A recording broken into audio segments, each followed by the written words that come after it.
My name is Jessica Morrell, and I serve on the National Board for VAREP. I'm an Army veteran with service in Bosnia and Iraq. A few months back, San reached out to me asking how we can get more involved to support awareness and education on veteran suicide. As a part of VAREP, we have launched the program Stop, Drop, and Push. It'll be a national campaign that will do several things. It will bring awareness to the epidemic of veteran suicide. It'll bring education to our families of veterans and also to our veterans. We cannot just stand by and watch idly as over 22 of our veterans commit suicide every single day. We will do this by educating the public on the reintegration issues that our soldiers face when coming back home from war. My name is Angel. I'm a member of the Phoenix VAREP chapter. I served in the Army in 2009. In 2015, we had a soldier who attempted to commit suicide. It's an issue that's near and dear to me. I have too many stories like this. It's one too many. In 2015, we were training. We had a soldier that came in for training, and she was not in a good place. And I reached out to her. I went and sat with her in the chow hall and went to go talk to her. She was not in a good place. She was questioning herself, questioning her reason for being here, asking me if I thought she was worthy to be here. And I had no idea why she was in this place, but I continued to sit with her and I continued to talk with her. She has a daughter. Ask her about her daughter. Ask her what she was doing for herself or self-care. She was focused on certain things. I thought I could help her by just talking her through those things. She ended up going home that night. And I called her to check on her. And she didn't answer. And she called me back. And I wasn't really sure how to help her, but I knew if I stayed on the phone with her for hours that we could go to bed and I would check on her in the morning time. I didn't even sleep that night. I woke up, I tried to call her, and I had breakfast with another soldier. We were still eating breakfast and we got a phone call. We got a phone call from the higher ups asking if I had had communication with her. So I started calling her, she wasn't answering.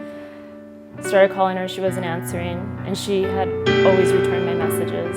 And when I realized that she was not going to answer my phone calls, I had left messages, I had reached out, I had sent her love through text messages, voicemails. Our chain of command decided it was best for the chaplain and myself to go and check on her. I just remember in my mind not knowing what we were getting into, and the chaplain had prepared us. She might have already passed away, and if so, then we need to be prepared for that, or we're going to be able to still get to her. We're knocking on her door, we can't open the door, we're calling the homeowners, we're calling anybody that we can. We've called the police department, we're reaching out to everybody, we're calling back to our chain of command, we're trying to figure out how to get to her. They helped us get into the house. She came down the stairs and she was just totally disoriented, and she started to seize again, and she had one big massive seizure, and then I thought she died. So we started praying with her, the chaplain, and we just kind of were touching her, and they brought her out of the house, and I thought she had died. And around then the paramedics had came, and when the paramedics came, hooked her up to everything, and then she started coming back to life and started seizing again. And we weren't really sure what was going to happen, but we went into her house after they took her to kind of see what was going on. And I remember this vividly because it was very disturbing to me, but she had laid all of her uniform out with her dog tags on top. She had laid her boots out. She had everything left, like she was ready to leave it. Her house was clean, her drawers were clean, her trash was thrown out. Everything was there for her to leave. And I just remember throwing it everywhere. And she had apparently locked herself in the house, taken all the pills that she owned. I do know that she's here today and that she's doing really well. And I actually just reached out to her again. I check on her often, and she's living, she has a second chance at life. She's happy to be here. She is going to yoga school, and she's going to be a yoga instructor.